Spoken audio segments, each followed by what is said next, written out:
Hello everyone, welcome to Abhipedia powered by Abhimanyu IAS. और आज की इस वीडियो में मैं आप लोगों के साथ डिस्कस करने वाली हूँ कि जब आप एमसीक्यूज प्रैक्टिस करते हो तो उसके लिए आपकी करेक्ट अप्रोच क्या होनी चाहिए।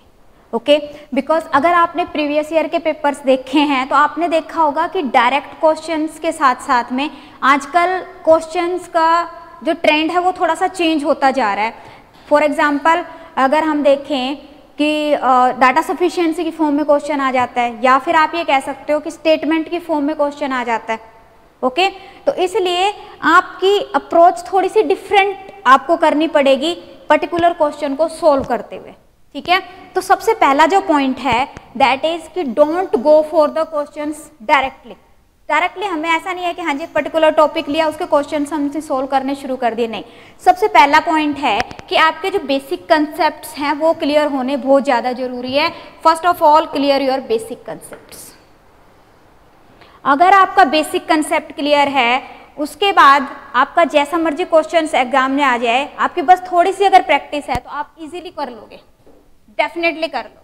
ओके, एक दूसरा जो पॉइंट है कि जब आपके पास आप किसी क्वेश्चंस की प्रैक्टिस करते हो तो ऐसा नहीं करना कि क्वेश्चन को रीड किया उसके बाद में सीधे उसके सॉल्यूशन पे चले जाओ। अगर आपके पास सॉल्यूशन अवेलेबल है और आप सीधा सॉल्यूशन को देख रहे हो कि हाँ जी ठीक है मेरा ये पर्टिकुलर क्वेश्चन हो गया and then you go for the next question, ऐसा नहीं करना है।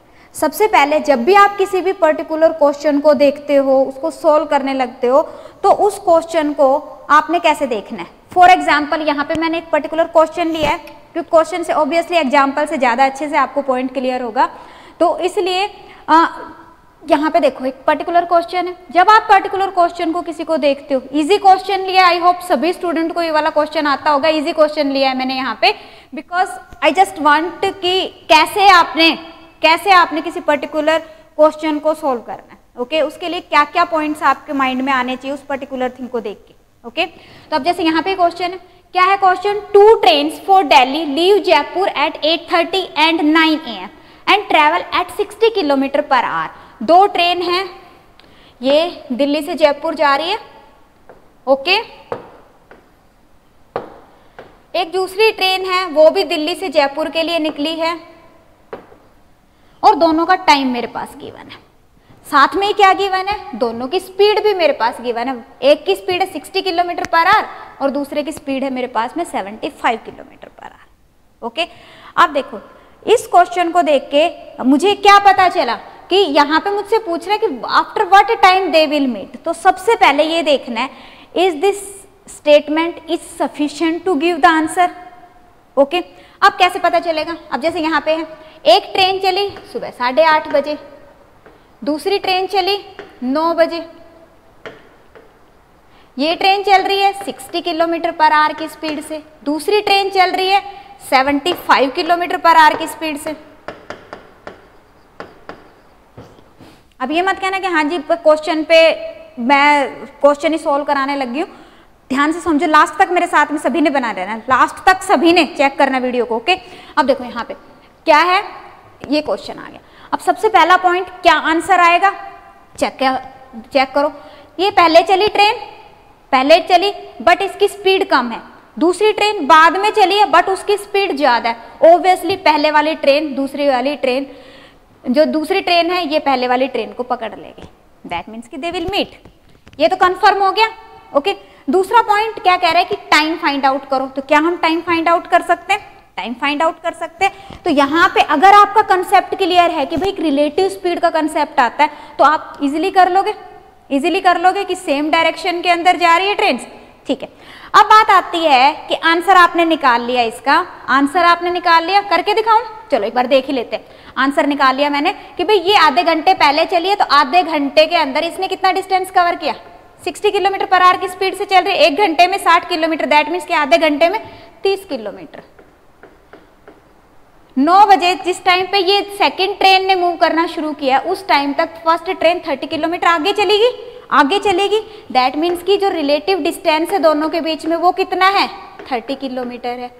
और अगर मैं रिलेटिव स्पीड की बात करूं तो 9 बजे ये ट्रेन भी चल रही है, ये भी चल रही है, दैट मीन्स कि जो स्पीड है रिलेटिव वो कितनी हो जाएगी, दोनों के डिफरेंस के बराबर, दैट मीन्स कि 75 माइनस 60, 15 किलोमीटर पर आवर की स्पीड से वो चलेगी। क्लियर?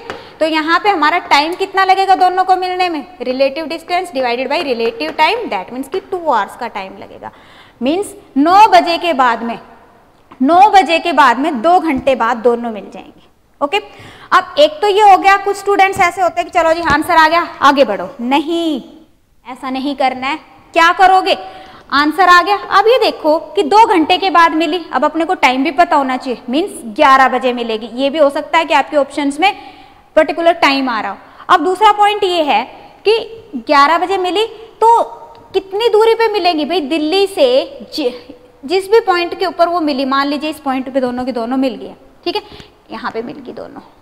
अब दिल्ली से उस पर्टिकुलर मीटिंग पॉइंट का डिस्टेंस कितना होगा, 2 घंटे में मिली, तो मुझे ये पता होना चाहिए कि 2 घंटे की वाली ट्रेन चली है 75 किलोमीटर की स्पीड से, दैट मीन्स कि दिल्ली से डिस्टेंस कितना आ गया, 150 किलोमीटर आ गया। मीन्स मैं ये भी फाइंड आउट कर सकती हूँ इसके बेस पे। ओके, फिर अब हमारे माइंड में एक दूसरा भी पॉइंट आना चाहिए, जयपुर से इस पर्टिकुलर पॉइंट का डिस्टेंस कितना होगा। फिर हमें पता चलेगा कि भाई जब तक मेरे पास टोटल डिस्टेंस गिवन नहीं है तो मैं कैसे बता सकती हूँ कि डिस्टेंस कितना होगा। दैट मीन्स कि वी कांट से कि distance between this meeting point and Jaipur is how much, नहीं बता सकते हम। क्लियर? अब तीसरा जो पॉइंट है वो ये भी आना चाहिए कि भाई दिल्ली से लेके जयपुर के बीच का डिस्टेंस कितना होगा। क्या मैं इसके बेस पे फाइंड आउट कर सकती हूँ? नहीं कर सकते। हम ये बता सकते हैं कि दिल्ली से इस पॉइंट का मीटिंग पॉइंट तक का डिस्टेंस कितना है, बट हम ये नहीं बता सकते कि दिल्ली से लेके जयपुर का डिस्टेंस कितना है। ओके, फिर एक और पॉइंट माइंड में आना चाहिए आपके, यहीं पे इसी पर्टिकुलर क्वेश्चन के बेस पे। अभी और भी आपके पॉइंट में एक आपके माइंड में एक पॉइंट आना चाहिए, क्या कि अगर ये वाली ट्रेन इस साइड जा रही होती, ठीक है, और जो दूसरी ट्रेन है वो इस साइड जा रही होती, फिर मिलेंगी दोनों? ऑब्वियसली मिलेंगी, मिलेगी, पर एक और पॉइंट, कितनी देर बाद मिलेंगी, कितनी देर बाद मिलेंगी। सोचो कि अगर एक ट्रेन यहां से 8:30 बजे चली और दूसरी ट्रेन यहां से 9 बजे चली तो किस टाइम पे मिलेंगी? क्या इसके बेस पे मैं फाइंड आउट कर सकती हूँ? हाँ जी बताइए, कर सकते हैं? 1 मिनट के लिए सोचिए, वीडियो को पॉज करके सभी, क्या हम कर सकते हैं फाइंड आउट कि कितनी देर के बाद मिलेंगी? ओके, जिनका कंसेप्ट क्लियर है वो तुरंत आंसर करेंगे कि नहीं फाइंड आउट कर सकते। अब नहीं फाइंड आउट कर सकते, क्यों नहीं कर सकते? अब ये भी आना चाहिए हमारे माइंड में कि क्यों नहीं कर सकते। क्यों? क्योंकि हमारे पास में डिस्टेंस नहीं है। इस केस के अंदर हम रिलेटिव डिस्टेंस फाइंड आउट कर रहे थे, जिसके बेस पे हम टाइम फाइंड आउट कर रहे थे, because we know that time is equal to distance divided by speed. या तो आपके पास रिलेटिव डिस्टेंस और रिलेटिव स्पीड दोनों होने चाहिए जिसके बेस पे आप टाइम फाइंड आउट कर सकते हो, या फिर आपके पास टोटल डिस्टेंस और रिलेटिव स्पीड होनी चाहिए, मींस डिस्टेंस और स्पीड दोनों की जरूरत है। दैट मीन्स कि हम क्या कहेंगे कि नहीं कर सकते। ओके, तो इस तरह से सोचना है सभी ने। फिर दूसरा जो पॉइंट है कि हाँ जी डिस्टेंस की रिक्वायरमेंट है मेरी, अगर मेरे पास डिस्टेंस होता फिर मैं कैसे सोल्व करती। फिर दूसरा पॉइंट माइंड में क्या आना चाहिए कि अगर मेरे पास डिस्टेंस गिवन होता मान लीजिए, फिर मैं कैसे सोल्व करती उस पर्टिकुलर क्वेश्चन को। ऐसा भी तो हो सकता है कि एग्जाम के अंदर अपोजिट डायरेक्शन आ जाए, फिर मैं कैसे सोल्व करूंगी उस क्वेश्चन को। तो इस तरह से उस पर्टिकुलर एक क्वेश्चन को आपने हर तरह से सोल्व करना है, सो दैट कि इस एक क्वेश्चन से आपके 20 क्वेश्चन सोल्व हो जाएं। आपके माइंड के अंदर एक क्वेश्चन को सॉल्व करके 20 क्वेश्चंस की क्लियरिटी आनी चाहिए। ओके, देखिए अभी देखते हैं अभी इस पे क्या क्या क्वेश्चन बनते हैं। अब देखो, जैसे फॉर एग्जांपल यहाँ पे क्वेश्चन कर after what time they will meet. Okay, they means both the trains will meet, both trains. अब यहाँ पे आपके पास में 2 स्टेटमेंट्स गिवन है, 2 trains for Delhi leave Jaipur at 8:30 and 9 AM। सिर्फ इसने ये बताया कि भी एक ट्रेन 8:30 बजे चली है, ठीक है, और जो दूसरी ट्रेन है वो 9 बजे चली। क्या इस बेस पे मैं आंसर कर सकती हूँ? नहीं कर सकते। हमें पता है कि स्पीड की जरूरत है, टाइम के लिए मुझे क्या चाहिए, स्पीड और डिस्टेंस दोनों चाहिए, है ना। दैट मीन्स कि नहीं आंसर कर सकते। Speed of train 1 is 60 km/h, 75 kilometre. अब जब मुझे स्पीड मिल गई है उस केस में अब मुझे सॉल्व करने की जरूरत है। जैसे मुझे पता चला कि भाई इसकी स्पीड कम है, जो ट्रेन पहले जा रही है, जो ट्रेन बाद में जा रही है उसकी स्पीड ज्यादा है, दैट मीन्स कि दोनों मिलेंगे और उसके लिए हम टाइम फाइंड आउट कर लेंगे। तो यहाँ पे अपने पास आंसर क्या आएगा कि both first and second are sufficient. Okay, अब इसी के बेस पे एक और क्वेश्चन बनता है। क्या क्वेश्चन बनता है? Find distance between Delhi and Jaipur, and we have again two statements. First one, 2 trains for Delhi leaves at this time, and second, speed is given. अब बताओ कर सकते हैं? नहीं फाइंड आउट कर सकते तो क्या करेंगे? neither 1 nor 2 is sufficient because we know कि हमारे पास में डिस्टेंस होना जरूरी है। जब तक डिस्टेंस नहीं होगा हम फाइंड आउट नहीं कर सकते। ओके, और क्या क्वेश्चन बन सकता है इसके ऊपर? हाँ जी, अब इसी के ऊपर अपने पास में एक और क्वेश्चन बन सकता है कि अगर वो अपोजिट डायरेक्शन के अंदर से आ रही है, एक इधर से और एक इधर से, उस टाइम पे किस टाइम पे मिलेंगी दोनों? ओके, अब अगेन आपके पास में स्टेटमेंट है फर्स्ट कि किस किस टाइम पे दोनों चल रही है, सेम डायरेक्शन में जा रही है। दूसरे के अंदर हमें पता है कि दोनों की स्पीड है गिवन। अब बताओ क्या हम फाइंड आउट कर सकते? नहीं कर सकते, डिस्टेंस होना जरूरी है। दैट मीन्स कि यहाँ पे अपने पास में क्या आ गया? टाइम नहीं फाइंड आउट कर सकते। क्या आंसर आएगा? neither 1 nor 2 is sufficient। Okay, देखो कितने क्वेश्चंस एक ही पर्टिकुलर क्वेश्चन से सॉल्व होंगे। तीसरा जो क्वेश्चन है इस तरह से भी आ सकता है स्टेटमेंट में की बेस पे, क्योंकि स्टेटमेंट बेस्ड क्वेश्चन आजकल आ रहे हैं एग्जाम के अंदर। आपने देखा होगा काफी क्वेश्चन स्टेटमेंट के बेस्ड पे आते हैं। तो इस बार भी 6 से 7 क्वेश्चन थे स्टेटमेंट बेस्ड।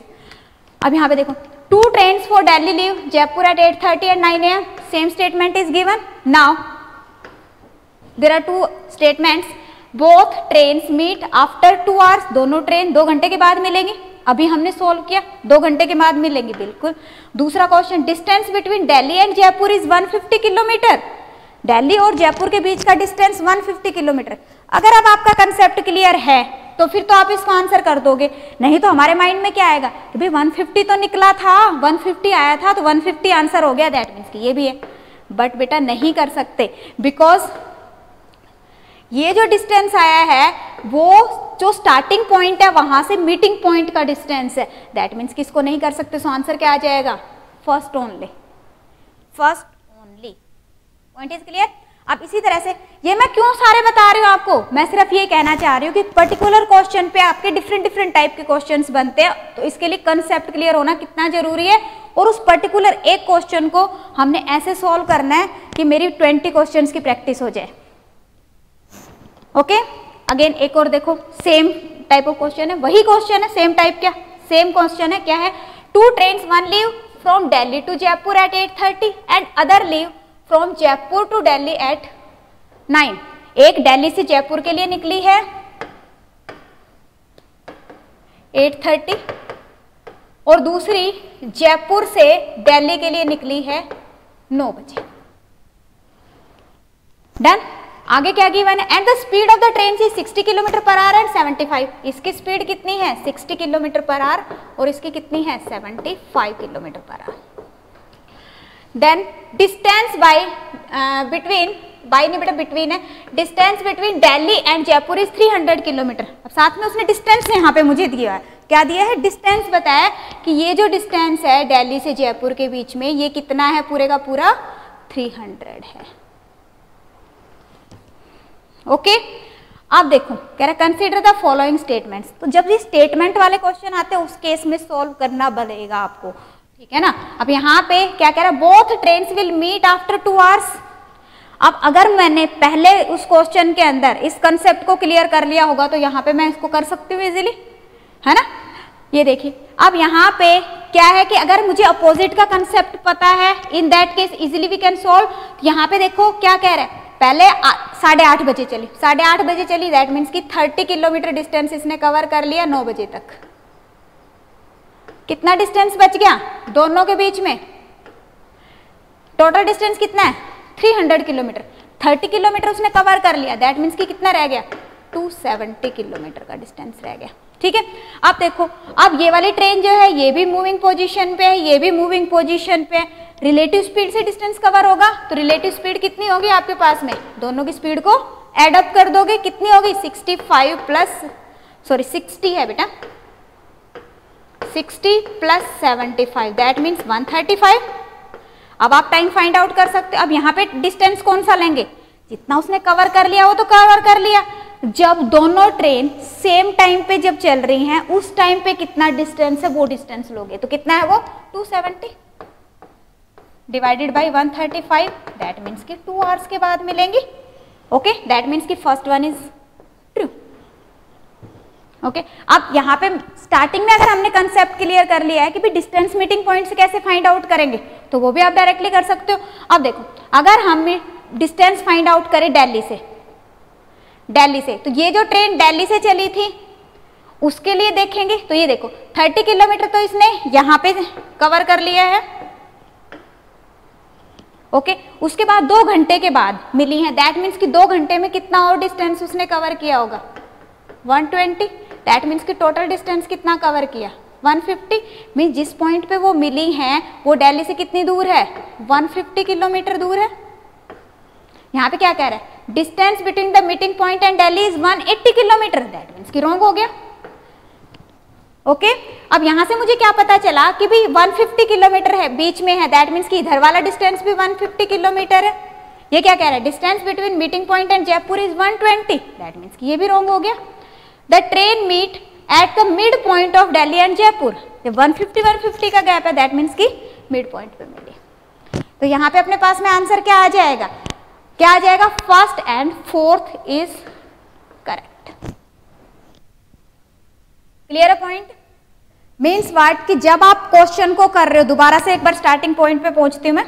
ये देखिए, हमारे पास में क्वेश्चन क्या था, सिर्फ ये क्वेश्चन था, सिर्फ हमारे पास में ये क्वेश्चन था, ठीक है। अब इसके बेस पे अब आप खुद सोच सकते हो कितने क्वेश्चंस बन जाते हैं। तो सभी ने थोड़ा सा क्वेश्चन को डिफरेंटली सोचना है, सो दैट कि एग्जाम में बेटा जो आप प्रैक्टिस कर रहे हो एज इट इज क्वेश्चन नहीं आएगा, क्वेश्चन कैसा भी आ सकता है, आपका कंसेप्ट क्लियर होना चाहिए और एक पर्टिकुलर क्वेश्चन कैसे पूछा जा सकता है एग्जाम के अंदर वो भी आपको पता होना चाहिए। कि अगर ऐसे सोच के चलो कि अगर एग्जामिनर ने क्वेश्चन के अंदर ये डाटा सफिशिएंसी की फॉर्म में मुझसे क्वेश्चन कर लिया तो मैं क्या आंसर करूंगी। ओके, अगर एग्जामिनर ने स्टेटमेंट के बेस पे क्वेश्चन पूछ लिया तो मैं कैसे आंसर करूंगी। अगर यहाँ पे सिमिलर डायरेक्शन की बजाय अपोजिट डायरेक्शन आ गई तो मैं कैसे आंसर करूंगी। ओके, तो वो सारे पॉइंट्स माइंड में रखने हैं।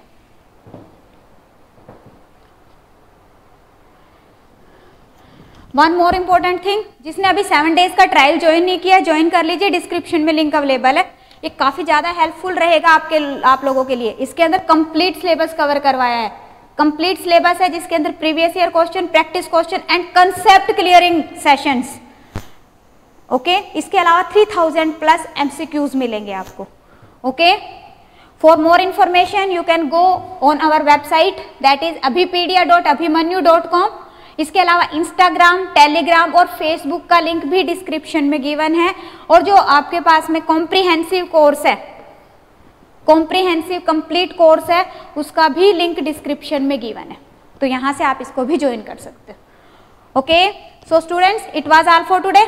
मिलते हैं नेक्स्ट क्लास के अंदर किसी अच्छे से टॉपिक के साथ। Thank you so much.